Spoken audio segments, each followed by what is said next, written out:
I call this meeting of the Board of Parks and Recreation to order. I am Michelle Cummings-Steele, Chair of the Board of Parks and Recreation. Please stand for the Pledge of Allegiance.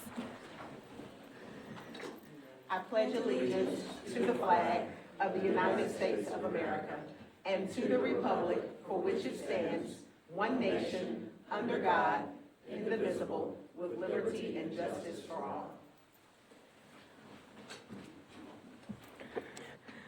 We'll now read the appeal of decisions pursuant to the provisions of 2.68.030 of the Metropolitan Code of Laws. Please take notice that decisions of the Metropolitan Board of Parks and Recreation may be appealed to the Chancery Court of Davidson County for review under a common law writ of certiorari. Any appeal must be filed within 60 days after entry of a final decision by the board. Any person or other entity considering an appeal should consult with an attorney to ensure that time and procedural requirements are met. Consideration of the minutes. Have you all had an opportunity to read the minutes of our January meeting? I'll accept a motion.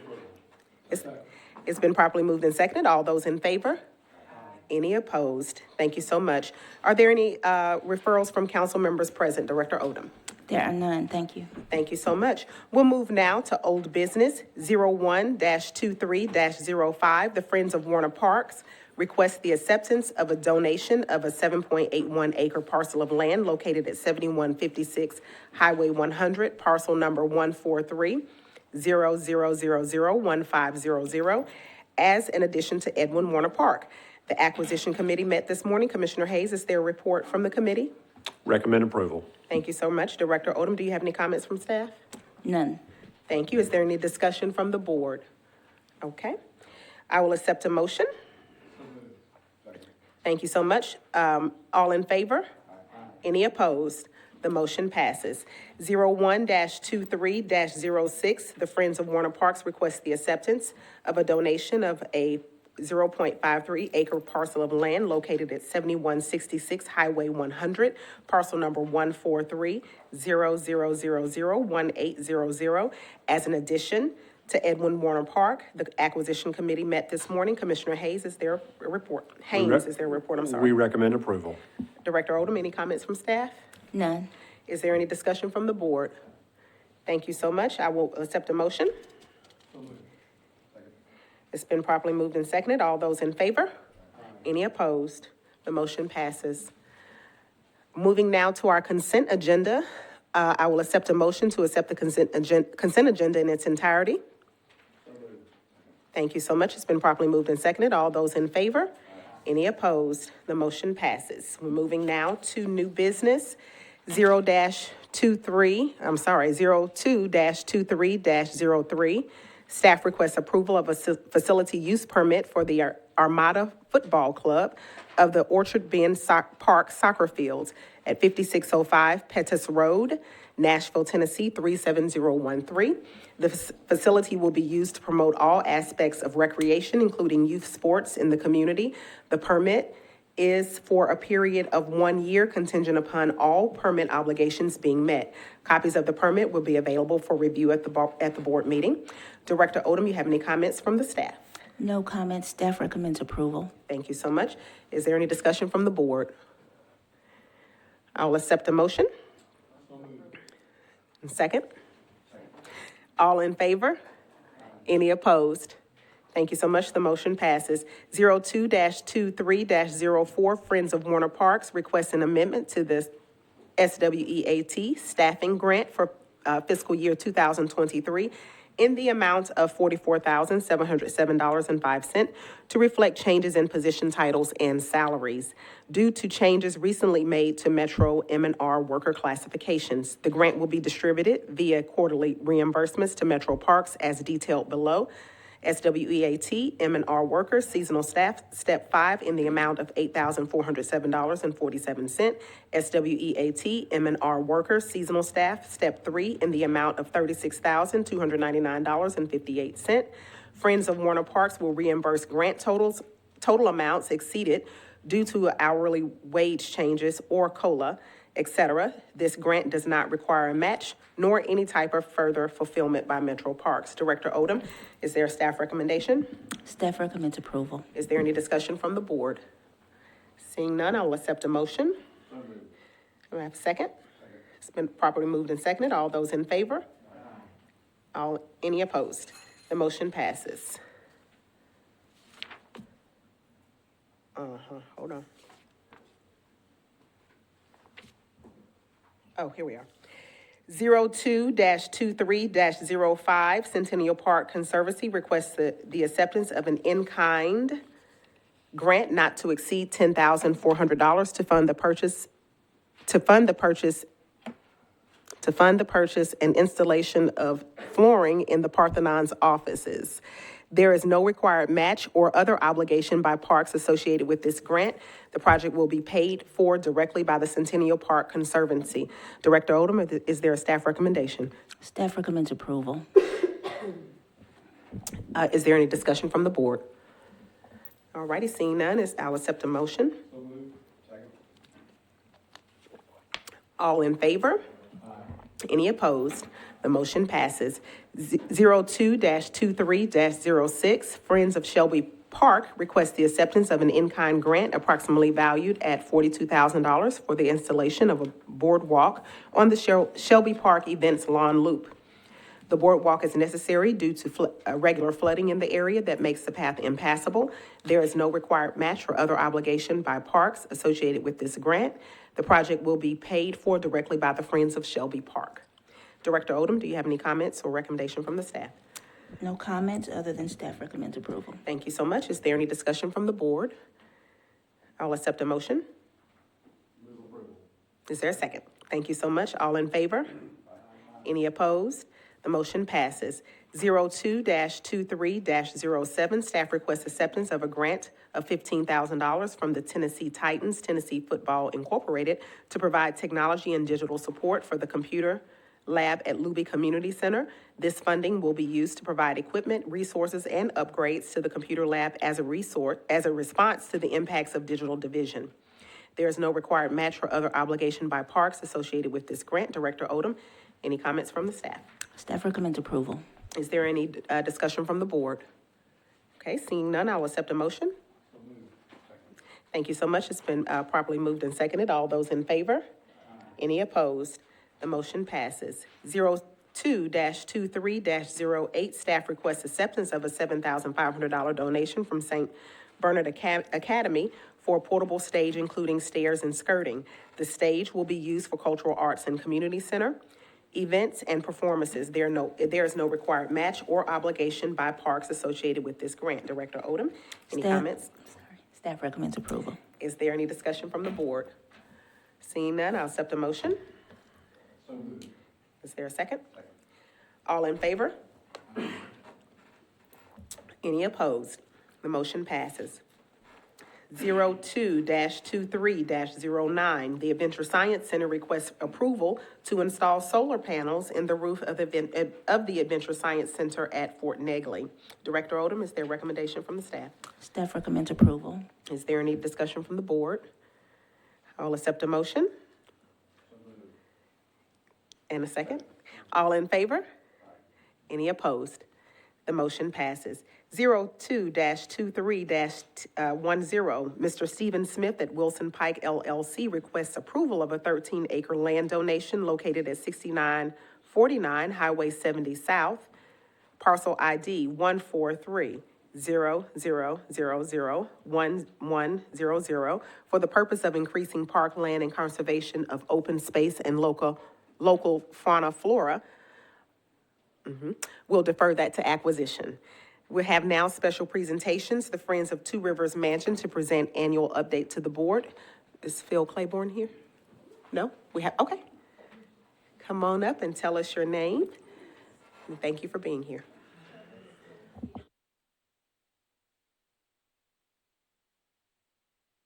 Catone. I'm the 2023 president of Friends of Two Rivers Mansion. It's nice to be here today.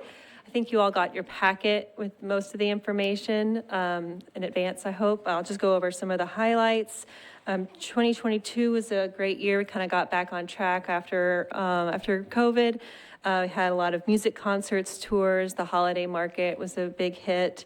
Financially, there was an $8,258,000 deficit in 2022, but that was all accounted for from the website redesign that we did. I've encouraged you to go check it out. It's a really polished, professional-looking website. It talks about the history of the site and is also a great marketing tool for our event rentals.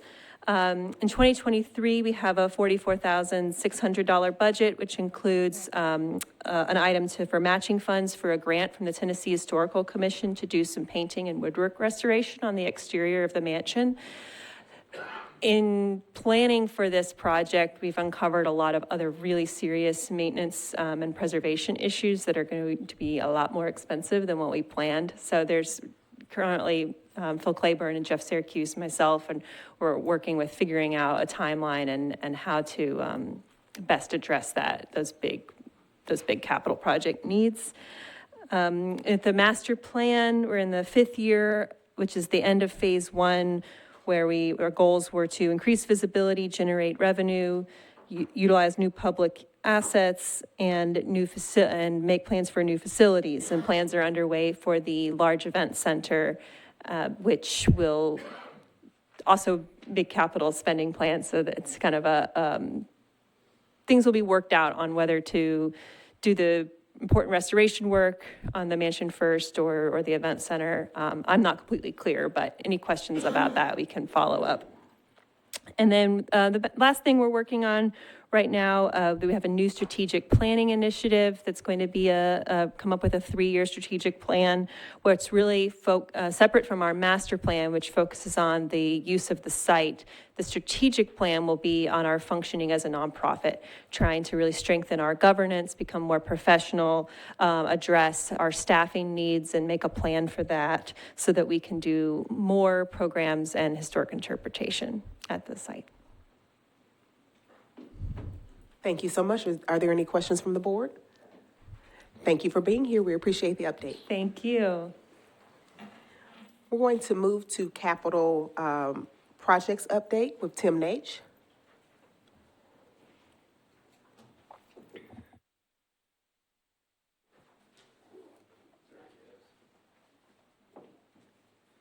Didn't want to have an accident with the stroller. I'll just hit the highlights as usual. At First and Gay Park, the design concepts are being developed, and we're going to have a second public meeting on March 2nd at Morgan Park Community Center. Tusculum Road, that's a master planning project. They are also in the process of developing concepts, and we will have a second public meeting on that project on March 4th.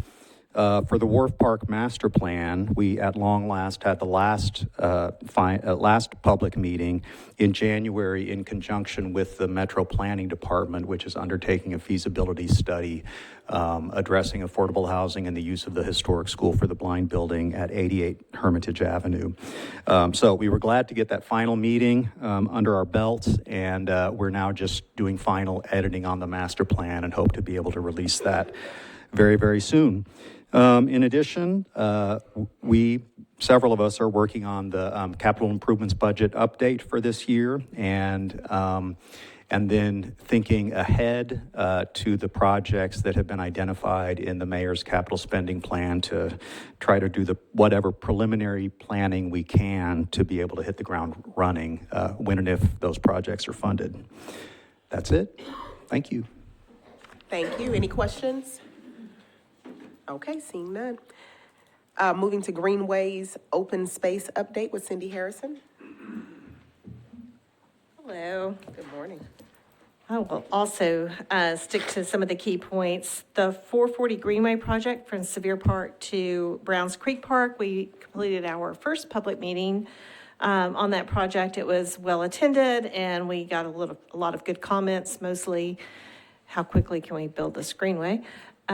So the next phase for us is to finish up our application to the state for the licensed use of the TDOT excess land, and then to move on to final construction documents. The second 440 project that we have going on from Park Plaza down to Centennial Park has been kicked off. And just to let you know, that project includes retrofitting the first phase of the 440 Greenway with lighting. So we'll be working to kind of set a standard. We've got several other projects that are happening that need lighting. So we're working on standards for that so that we have that identity across the board.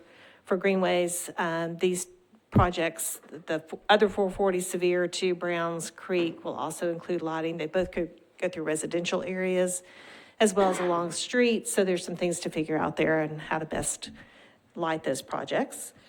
We're also kicking off this week a study I've mentioned before of how to connect Fort Negley to Browns Creek via Greenway, somewhere in the area, probably a Fair Park, to be determined at this point. If you've heard, there is a new juvenile justice center being planned, and that's adjacent. That property is close to Page's Branch, where we have a greenway planned. So we're discussing with them right now, just talking about how we might be able to incorporate a greenway associated with that project. 2 development projects that are happening along Richland Creek. One at St. Thomas, the H.G. Hill project, and then the Bellmead Plaza project. Both have greenway components proposed in those developments. So we are just doing our due diligence, looking at those plans. From what we're hearing in the public presentations, at some point those will be submitted to planning and we'll make comments on that. But hopefully, as those move forward, if they do move forward, there'll be some really nice greenway components to those 2 projects. And Ariza Bellevue, I'm sure many of you have heard about that project in the bend of the Harpeth River, adjacent to the property that we received from the Dorothy Kate and Thomas Frist Foundation. That project also involves a potential greenway and vehicular access to the property. Those plans have been submitted by the developer officially, and so we're reviewing those and making our own comments as related to the greenway itself. The last is the Parthenon Avenue property swap is going through council. It goes to second reading tonight, and that just involves shifting equal amounts of property so that we're consolidating space for future expansion and development of the Centennial Dog Park property. That is all I have. Thank you so much. Are there any questions for Cindy? All righty, thank you for your time. Moving to upcoming special events and activities with Jackie Jones. Good afternoon, everyone. So you have in front of you a list of special events, and I'm not going to go through those because they're there for you to read. But what I wanted to talk to you a little bit about is Black History Month at Metro Parks. As you know, February is Black History Month, and we have a number of things going on. Our community centers have Black History events planned for the young people who utilize the center. They range anywhere from art projects to guest speakers to concerts. So that's something that you should be aware of. The second thing, and we talked a little bit about it, I believe, at the last board meeting, is the inaugural Tennessee Triennial exhibit. Sort of complicated to describe, so I'm going to read you exactly what they sent to me. This exhibit is a unified multi-site, multi-city exhibition that promotes contemporary visual art as a tool to foster constructive dialogue across communities, the state, the country, and internationally as well. So here in Nashville, there are 2 exhibits. One is at Fisk University. The other one is at the Parthenon. The Parthenon exhibit utilizes local artists, and they are Houston Cofield, Desmond Lewis, and Lakeisha Moore, and that exhibit runs through May 7th. If you haven't seen it, you should really make an effort to do so, to check it out. It's a very good exhibit. And finally, we were fortunate enough to receive some interesting information from historian David Ewing. And he put together for us a packet of material, and it's 28 days of facts concerning Black History Month and Metro Parks. Now, I'm not going to lecture you on all 28 facts, but I wanted to give you sort of a sample of what some of those facts are. These facts are going to be on all of our social media platforms. That would be Facebook, Instagram, and Twitter. So here's an example of a couple of them. McKissick Park, named for Nashvilleian Moses McKissick, founder of McKissick and McKissick, the oldest minority-owned architectural firm in the United States. And it was the former site of McKissick School.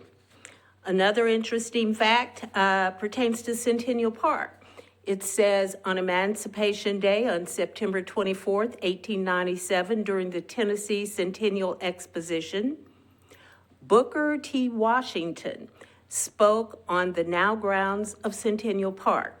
Dr. Washington's remarks were heard by 5,000 people who gathered inside the auditorium located where the Grand Lawn is today. So I would encourage you as park board members to check us out on Facebook, hit us up on Twitter, go to our Instagram page, and you'll see these facts, and I hope you will find them useful and interesting. So that concludes my report. Are there any questions for Jackie? Thank you so much. You're welcome.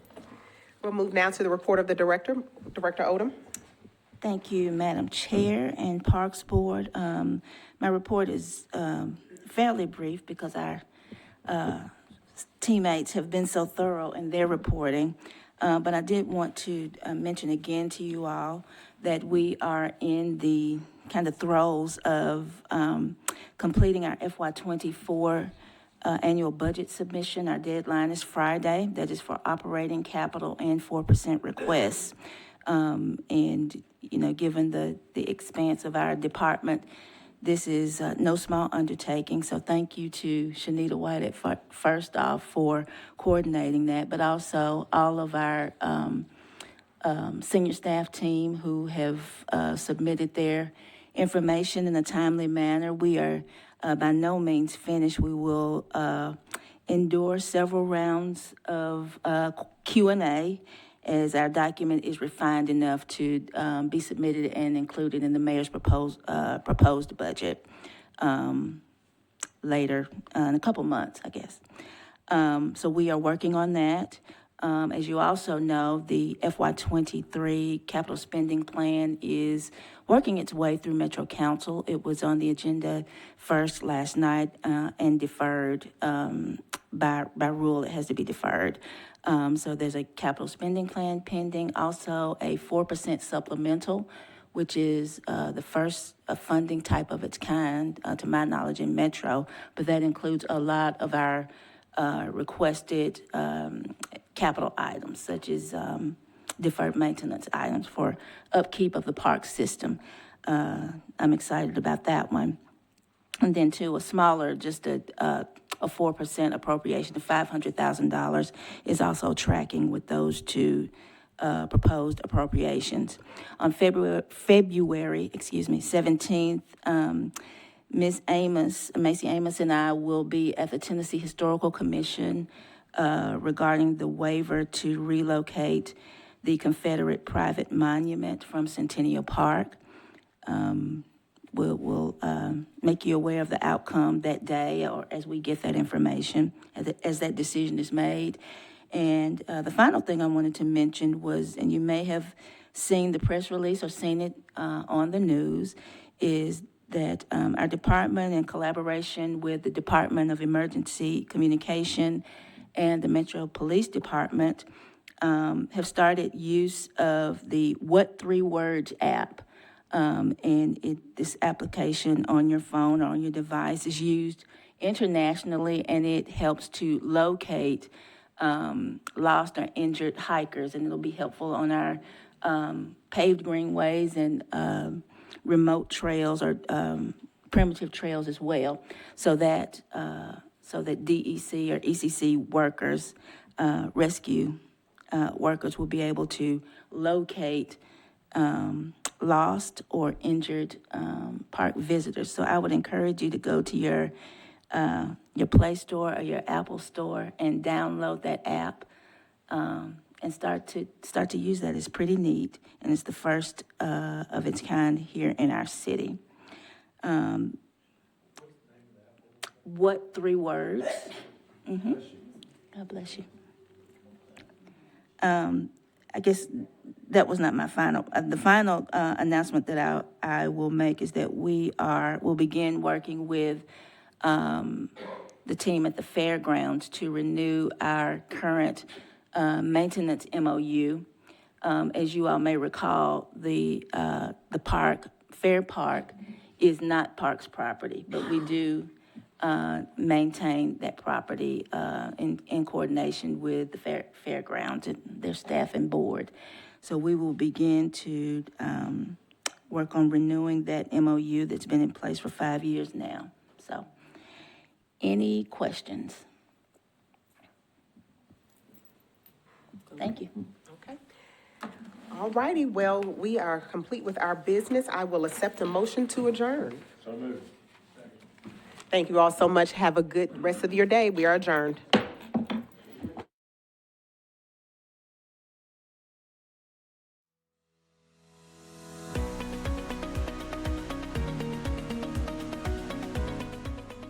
This has been a service of the Metro Nashville Network. If you would like to see this presentation again, or for more information on this and other programs, visit nashville.gov.